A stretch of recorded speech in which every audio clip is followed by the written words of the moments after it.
Hey my fellow broke aristocrats, I'm here in my office and I decided to shoot another video showing people what I have for my lunch.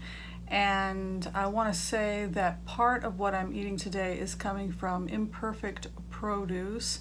Imperfect Produce is an organization that drops off direct to your home for approximately $20 per 20 to 25 pound box of produce. That's the organic, but they also have conventional. That's here in the LA area.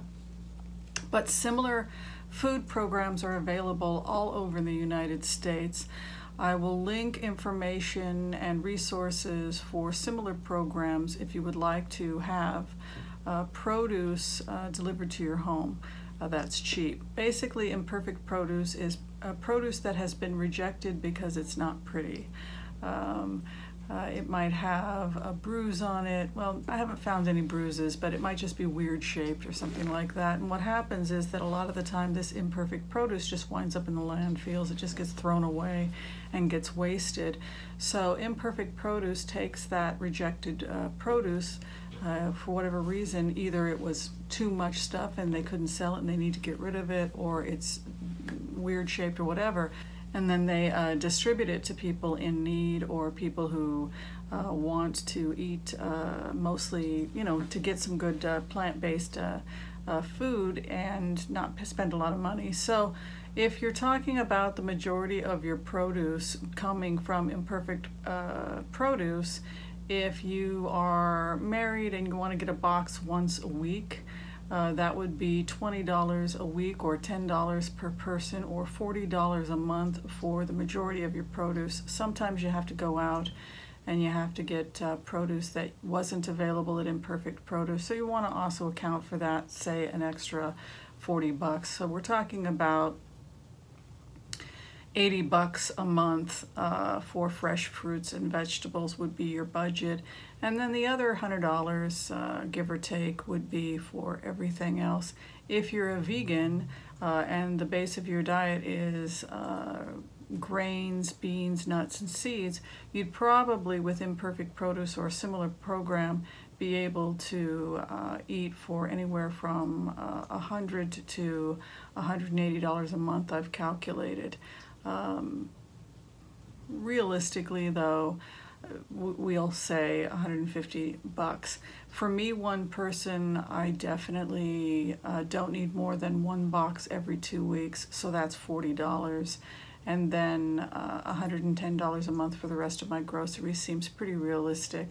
But because I am a broke aristocrat and I do tend to buy organic, I've given myself a budget of $250. However, since I moved to the new home, I am not nearly close to spending $200. Not even close. I used to think that cheap was $10. Going out and spending $10 for lunch, $10 to $12 per meal on salad or whatnot. So now the average cost of a meal, I'm spending anywhere from 80 cents to $1.50 per meal. So the fun money and the grocery money, food money, was much higher prior to me living frugally. If you combine my grocery, ready-made food, and my fun money, we're talking about hundreds of dollars, which has now combined dropped down considerably. And here, my lunch today is a good example of that. So, thanks to Imperfect Produce, I have a chop salad.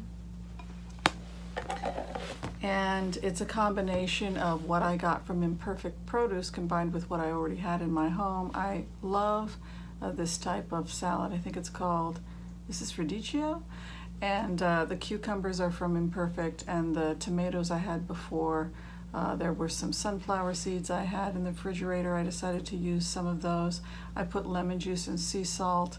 Imperfect Produce gave me a huge box. It was more than 20 pounds. I think it was probably more like 23, 24 pounds because they ran out of a couple things. I ordered a pound of organic nectarines. They only gave me 2, and then they said, well, we didn't have a pound of nectarines, so we're going to give you 3 pounds of mixed vegetables instead. So I wound up with all these other vegetables I didn't order just as a gift from Imperfect Produce because they couldn't completely fulfill my order.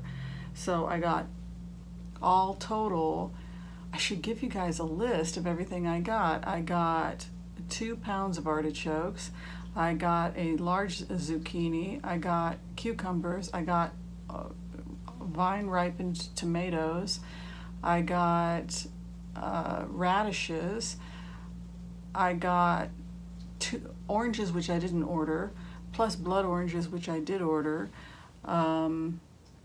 purple potatoes, I don't even think I can't even, onions. We're over 20 pounds worth of vegetables, and I don't even know how I'm going to eat all this food in the next 2 weeks when the next Imperfect Produce shows up. So there's plenty of food at my house. What I also want to say for people who are struggling with being plant-based or moving towards a plant-based diet, I am not 100% plant-based. I'll pretty much eat anything. If you're starting a Broke Aristocrats chapter in your area, that's a get-together, a meetup where people get together, they talk about frugal living, they barter, they share, they give, and they share a meal. If you're starting a group like that, I always tell people if you can serve mostly plant-based foods at your Broke Aristocrats chapter, that's a great idea, but not everybody wants to be plant-based. A great way to help with that, if a person's struggling, is to replace the meat products with nuts, because not everybody can digest the beans. So an example would be something like if you are doing crackers and cheese, which is what I'm doing as well with this meal, and you could just do crackers and nut butter, or crackers and roasted nuts. Roasted nuts at Ralph's right now run anywhere from $8 to $11 for a large bag. That's about 16 servings. So you do the math. I've calculated this combination of food. This again was just lemon juice and sea salt, this large salad, and crackers. I got these at Trader Joe's for $1.49. This is Kroger brand dark sharp cheddar cheese, excuse me, which is the Tillamook brand. I have about 40 cents here and about 50 cents here, approximately a 90-cent lunch. One of the great ways of getting costs down, if you're worried about lunch cost, is to simply not make so much food. Many people make big meals, big lunches for themselves and their family, and then half of it gets tossed in the trash. So a great way to get costs down is to simply not make so much stuff. Don't make it complicated, and don't make so much stuff. And of course, if the majority of the food you're eating is plant-based, that's going to be more cost effective. Particularly if you've got a program like Imperfect Produce where they're dropping inexpensive produce off at your home. And a simple solution, if you're trying to figure out what to do, is to simply take whatever the vegetables are, chop them up really fine, throw in some lemon juice and sea salt, maybe throw in some sunflower seeds, which are not expensive, and that's the base of your meal. If you need some protein, you can throw in some garbanzo beans. I'm allergic to garbanzo beans, I'm sorry to say, because I love hummus. Hummus does not love me, and I really want to be plant-based, but my digestion has other plans. So I will either supplement with a little bit of cheese, a little bit of some type of an animal product, and I've been doing really well with nuts. So that is how I have figured out a way to get through it. All right, so that is my lunch today. Simple conversation about Imperfect Produce and affordable ways to be on a mostly plant-based diet. Don't worry if you're not 100% plant-based. I figure if people are 80% of the calories they're taking in are from the plant kingdom, you're doing really well for yourself. Okay, I want to thank you for watching this quick video of Broke Aristocrats and what I had for lunch. And be sure and tell me what you're doing to take care of yourself without breaking the bank. And what did you have for lunch today? Any great ideas about nutrient-dense foods that are under $1? I'd love to hear it. And be sure and check the link below to find a produce organization in your area for cost-effective produce. Thanks for watching, everyone. Stay strong and be well. Bye-bye.